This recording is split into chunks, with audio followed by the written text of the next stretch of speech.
На База ТВ время новостей. В студии Рустам Зантария. Здравствуйте. Сегодня в выпуске.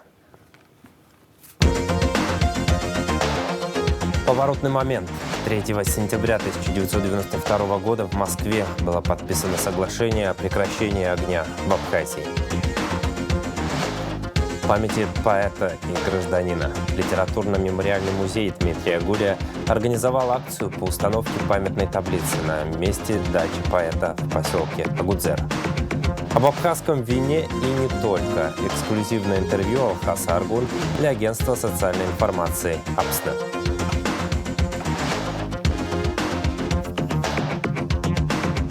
Важнейшая дата в истории Абхазии. 31 год назад, 3 сентября 1992 года, в Москве было подписано соглашение о прекращении огня в Абхазии. Тогда для нашей воюющей республики это событие стало поворотным моментом, с учетом того, что была очень сложная обстановка. Историки отмечают, что это был рубеж, когда началась переоценка происходящего, в том числе и в кругах российской политической элиты. Огромную роль сыграло выступление Владислава Ардзинба сразу после подписания соглашения, когда он прямо заявил, что Грузия совершает геноцид абхазского народа, и выразил надежду, что руководство России остановит это насилие.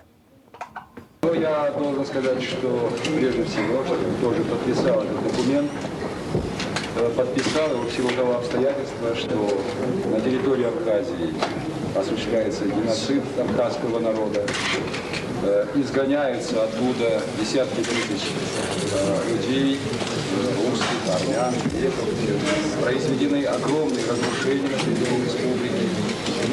Это колоссальный ущерб, и мы стоим перед лицом того, что наш народ будет, может быть, полностью истреблен. В силу того и соотношения сил, и тех средств, которые используются по отношению к этому народу. И сейчас, коль есть возможность в какой-то мере не допустить дальнейшего кровопролития, и появилась такая возможность, я тоже подписал этот документ, хотя отдаю себе отчет в том, какие значительные подводные камни есть под всем этим документом, что, в принципе, может привести к серьезным последствиям. Но я здесь надеюсь, очень надеюсь и на позицию Бориса Николаевича Ельцина, на позицию руководителей республик, которые твердо заявили, что в этой очень сложной ситуации, и материальной, и другой, они окажут всяческую поддержку и не допустят ни истребления абхазского народа, ни дальнейшего попрания прав человека в Абхазии. После выпуска смотрите интервью Владислава Ардзинба, записанное 5 сентября 1992 года на борту самолета «Москва-Гудаута» по итогам московских переговоров и встреч. Накануне 3 сентября исполнилось 15 лет со дня признания Республикой Никарагуа независимости и государственного суверенитета Республики Абхазия. Министр иностранных дел Абхазии Инал Ардзинба направил обращение в адрес министра иностранных дел Никарагуа Дениса Роналда Манкада Калиндреса по этому случаю.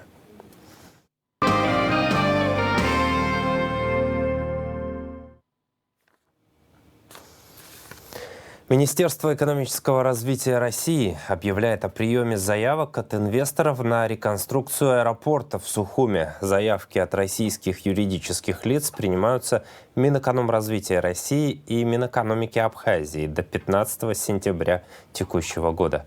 Об этом сообщается на сайте Минэкономразвития. Прием и рассмотрение заявок российских юридических лиц производится в соответствии с решением сопредседателей Российско-Абхазской межправкомиссии от 31 августа. Глава администрации города Сухум Беслан Эшпо подписал распоряжение о подготовке и праздновании 30-й годовщины освобождения города Сухум и Дня Победы и независимости Республики Абхазия, сообщает официальный сайт столицы. Согласно распоряжению, 27-30 сентября в столице будут проведены мероприятия, посвященные празднованию 30-й годовщины освобождения Сухума и Дня Победы и независимости Республики Абхазия. Создана рабочая группа по подготовке и проведению мероприятий, и утвержден ее состав, руководитель группы замглавы администрации столицы Автандил Сурманидзе.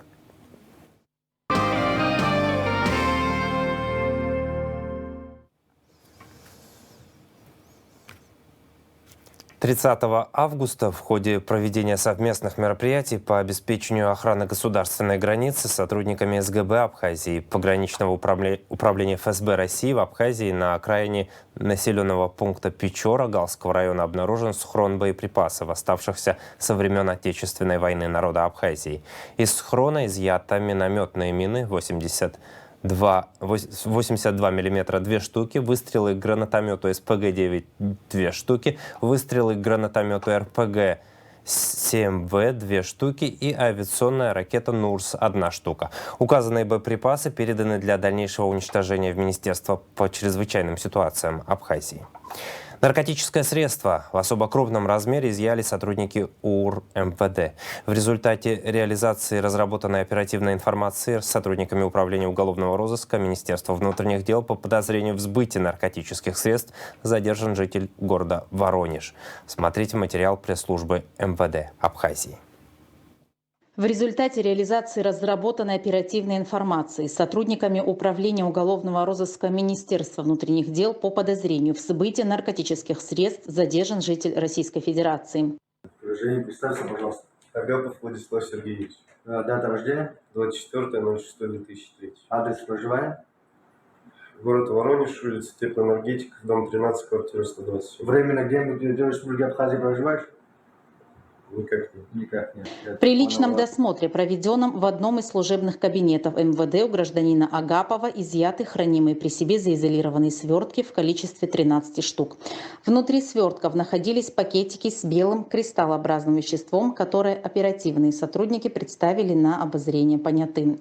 Также проведен осмотр ручной клади задержанного, где хранились приспособления для расфасовки веществ. Это у нас электронные весы. Да? Для чего они вам нужны?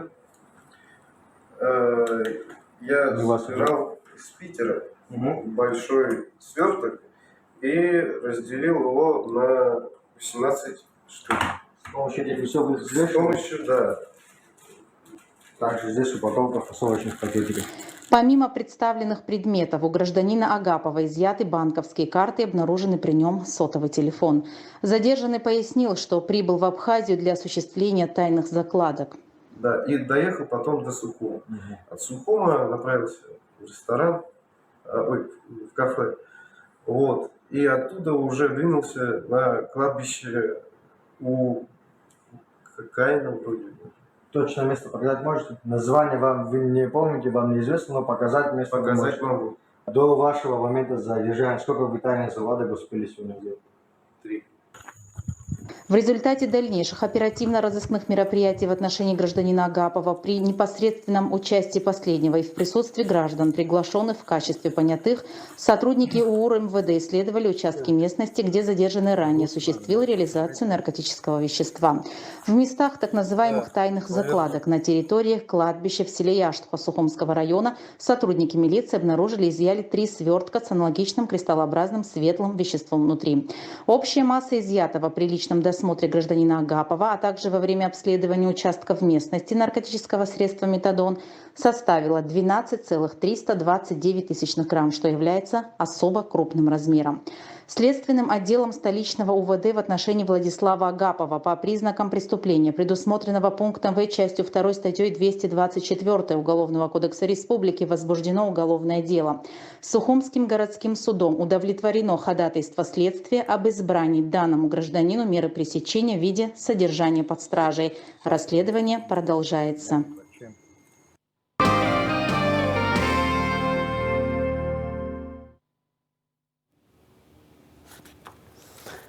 Печальная весть. Министерство сельского хозяйства Республики Абхазия выражает глубокие соболезнования родным и близким в связи с безвременной кончиной работника агропромышленного комплекса Абхазии Будба Хозе Фероновича. Выпускник Института субтропического хозяйства ГИСХ долгие годы работал в родном селе Члоу главным агрономом и заместителем председателя колхоза имени Нестора Лакоба.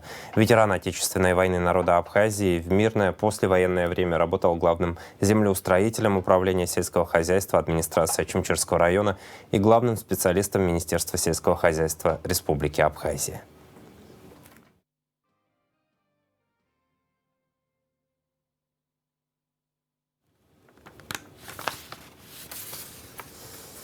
Продолжаем выпуск. Новости культуры. Литературно-мемориальный музей Дмитрия Гулия организовал акцию по установке памятной таблицы на месте дачи поэта в поселке Агудзера.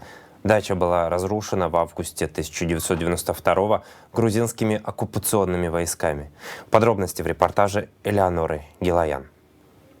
На этих кадрах семья Дмитрия Гулия собралась, чтобы обсудить предстоящее столетие писателя. На этих они сняты еще раньше, сам Дмитрий Иосифович. Этот дом помнит много гостей, был свидетелем важных событий и, конечно, творений. Он обязательно сохранился бы до наших лет силами внуков и правнуков, если бы не Отечественная война народа Абхазии. Дед мой, моему папе Георгию Гулия говорил, по рассказам, по воспоминаниям отца: «Жора, не надо участок строить дом около моря. Турки придут, разрушат». Это воспоминание детства, махаджиства. Известно, что дед был, так сказать, увезен в Турцию в детстве. Ну, не турки пришли, разрушили, но другие, так сказать, варвары пришли, к сожалению, разрушили не только этот дом, но и часть Абхазии. Дом был небольшой, всего 3 комнаты и веранда, на которой и собирались гости. Он был построен в середине прошлого века, когда Дмитрию Гулия медики рекомендовали больше времени проводить на свежем воздухе близ моря. Здесь кипела жизнь, здесь было очень весело, особенно летом, когда приезжали гости, многие поэты, писатели, и российские, советские, и много иностранцев здесь было. Здесь вот у нас стояла Апатха, вот знаменитая фотография, где Симонов Твардовский и мой отец Георгий Гулия и маленький мой брат сидят в Пасхе. Это было снято фотографом здесь. Многое из семейных нематериальных ценностей удалось сохранить, потому что после июльских событий 1989 года грузины угрожали расправой, и пришлось вывозить важные вещи. Например, кресло-качалку, которое сегодня представлено в музее. Это она стояла на веранде, книги, какие-то, так сказать, вещи, которые дороги нам были. В том числе и какие-то... Я спасала свои детские книги, например. Здесь была очень серьезная вещь. Здесь был Менгрейский район. И люди, которые фактически... Мы росли с ними и дружили, они нас чуть не убили. Только за то, что мы абхазы. Моего брата, все мы находились. Но у нас, как это вот бывает, знаете, спасли те же грузины, которые старики. Петр Варламович Челидзе, который был директор физико-технического института. Он жил в деревне чуть, его жена. Мы у них там прятались. Главной задачей руководства музея называет рассказать гостям, да и местным жителям о том, что вот этот пустырь когда-то был дачей основоположника абхазской литературы. Приезжают, и даже местные, которые здесь живут, многие, почти, я думаю, все, никто не знает, что здесь была дача нашего великого просветителя, дача, в которой он жил и творил. И поэтому нам вот идея пришла, эта идея принадлежит нашему музею, музей, литературно-мемориальный музей Дмитрия Гулия. Мы решили вот эту табличку, чтобы каждый, кто проходит мимо, приходит здесь на пляж, здесь роскошный пляж, и чтобы каждый знал, что вот здесь вот жил и творил наш Дмитрий Гулия. Поэтому мы решили, что и потом, вы понимаете, что в августе 92 года было сделано это сожжение вот памяти. То есть наши враги хотели сжечь не просто там домик, они хотели сжечь и память чтобы вообще ничего абхазского на этой земле не было. И это еще одно доказательство того, как они, с какой целью они здесь находились в 92-93. Участок, на котором был дом, а теперь установлена табличка, и ныне принадлежит семье Гулия. Татьяна Георгиевна надеется, что однажды получится на этом месте вновь возвести дом, похожий на тот, в котором прошло ее детство. Элеонора Гилаян, Сасрыку Агуха, Абаза ТВ. Международная научная конференция, посвященная 85-летию и 70-летию творческой деятельности народного поэта Абхазии, академика Академии наук Республики, полного кавалера ордена Ахтзапша Мушни Ласурия, состоится 5-6 сентября в конференц-зале Абхазского института гуманитарных исследований имени Гулия. Начало в 10:30. В рамках юбилейной конференции 5 сентября в 17:00 в Центральном выставочном зале Союза художников Абхазии откроется фотовыставка «Путь поэта». 5 сентября в Абхазском драмтеатре состоится премьера музыкального спектакля «Золотое руно» по одноименной поэме Мушни Ласурия в постановке Мадины Аргун, сообщает пресс-служба Минкульта. Режиссер рассказала, что в спектакле примут участие артисты Абхазского и молодежного театров, вокалисты, коллектив госансамбля народной песни и танца и госансамбль «Шаратен». Постановка получается масштабная, в пьесе используются многие сюжеты из абхазской мифологии. В центре спектакля борьба главного героя за свободу и независимость Родины, отметила Аргун. По ее словам, зрители увидят, что можно остаться человеком даже несмотря на самые сложные препятствия. С гастролями в Абхазию приезжает один из лучших театров Петербурга, театр «Мастерская» под руководством Григория Козлова, и покажет 5 лучших спектаклей в Русдраме. 6 сентября зрители увидят «Ромео и Джульетту» в постановке Григория Козлова. 7 покажут спектакль «Жены» о женщинах великих гениев Наталье Гончаровой, Анне Достоевской, Софье Толстой, Елене Булгаковой, Ольге Книпер-Чеховой. Постановка Марии Романовой. 8 сентября пройдет спектакль «Варшавская мелодия» Леонида Зорина, легендарная пьеса о любви. 10, 9 и 10 сентября спектакли для детей и всей семьи «Волшебник изумрудного города» и «Винни-Пух» и все-все-все. Начало детских спектаклей в 16:00. 9-й фестиваль «Органные вечера» пройдет в Пицунском храме с 11 по 16 сентября. В фестивале примут участие народная артистка Абхазии Марина Шамба, заслуженные артисты Абхазии Лука Гаделя и Кристина Эшпа, профессор Московской консерватории Евгения Кривицкая, лауреаты международных конкурсов Тимур Карданов, Регина Штейман, Елена Кейлина, Екатерина Мельникова, Марина Черепанова, Наталья Гольфарб, заслуженный деятель искусств Сергей Буткеев, народные артисты России Александр Князев и Рубин Абдулин, заслуженный артист России Алексей Семенов. Открытие фестиваля состоится 11 сентября в 20:00. Ежедневно будут проходить 2 концерта. Первый в 17 часов, второй в 20:00.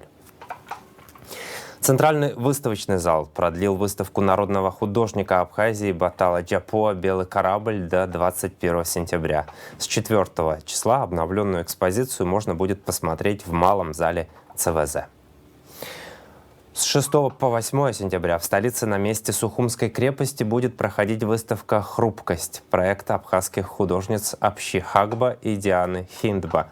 Наша экспозиция посвящена Сухуму, столице Абхазии. Через свои объекты мы хотим говорить о его прошлом, настоящем и что от каждого из нас зависит будущее нашего города, отмечают авторы проекта. «Россия. Два мира» — так называется выставка, которая открылась 4 сентября в Доме Москвы в Сухуме. Мероприятие проходит в рамках Дней русской культуры в Абхазии. На экспозиции представлены работы московских живописцев Натальи Баженовой и Татьяны Ашурковой. В рамках мероприятия также пройдет творческая встреча с художниками и мастер-классы. Выставка продлится до 9 сентября. К сожалению, даже религия разъединяет, и политики разъединяют, бизнес часто конкурирует. А вот искусство, оно объединяет людей, потому что особенно искусство живописи. Там не нужно слов, там есть образ. Есть образ матери, он во всех странах и во все времена. Образ матери и образ молящейся. Вот это вот тоже, видите, здесь 2 птицы, ворон и голубь. Две ипостаси разных. И здесь защита ребенка, это вот духовность. То есть, понимаете, мои сейчас темы, они очень важны для меня вот в наше сложное время, время раскола. Почему называется два мира? Это мир внутри нас и мир снаружи. Мир грубый, который нас пытается согнуть, и мир духовный, который мы строим.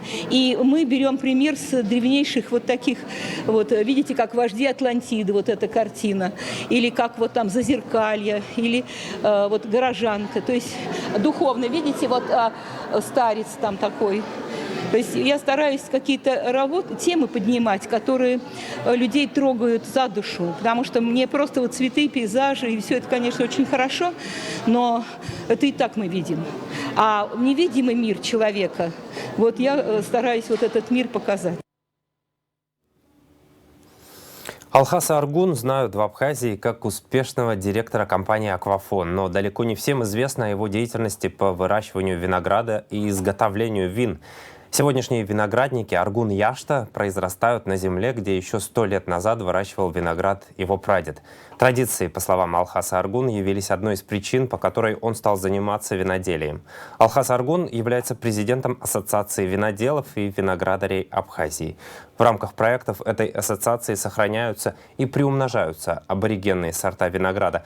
Производятся тренинги с международными специалистами для местных виноделов и многое другое.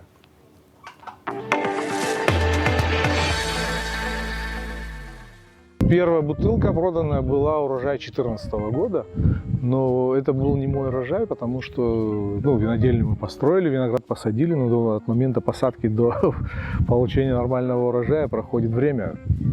Тогда виноградники были еще маленькие, поэтому виноград мы покупали в Краснодарском крае. Первые вина, первые несколько лет, это вина были искуплены виноградом, но это был опыт, на котором мы здесь набивали руку, да, учились, получали информацию. Потом я ездил учиться и в Россию, и за границу. Это в этом смысле, конечно, хоть у нас традиция виноделия, виноградарства, там она уходит глубоко в прошлое, на тысячелетие, наверное. Но последние века, последние, по крайней мере, десятилетия не было такого коммерческого виноделия. А только коммерческая составляющая может развивать и двигать отрасль, двигать направление. Собственно, у нас и не было вот этого, так как называемого теруарного виноделия, у нас и не было в советское время, потому что его заменили таким промышленным. Вы знаете прекрасно наши абхазские марки, там Апснылых, Нэпсоу, Накопей и так далее, они имеют большой успех, но это не традиционное абхазское виноделие, и сорта винограда не наши. Главная цель – добиться производства вин из абхазских сортов. На самом деле, это очень непросто, потому что негде взять посадочный материал.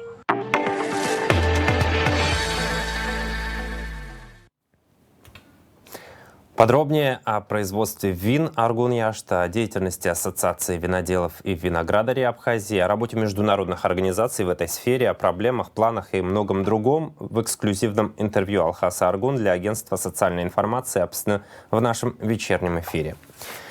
Внимание! Сухумский водоканал просит абонентов улицы Бейгуа подсоединиться к новой полиэтиленовой трубе в водопроводных колодцах, расположенных по обеим сторонам улицы. Водопроводная труба находится под давлением воды, отмечают специалисты. Сейчас о погоде.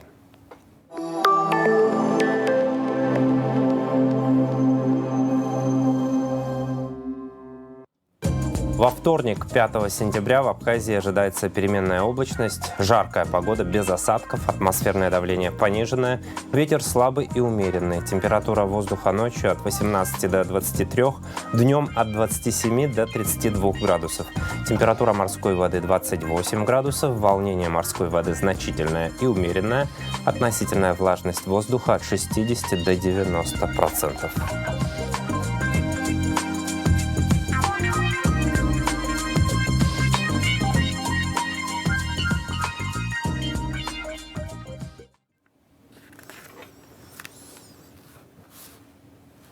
На этом пока все. Следите за развитием событий вместе с нами. До новых встреч в эфире.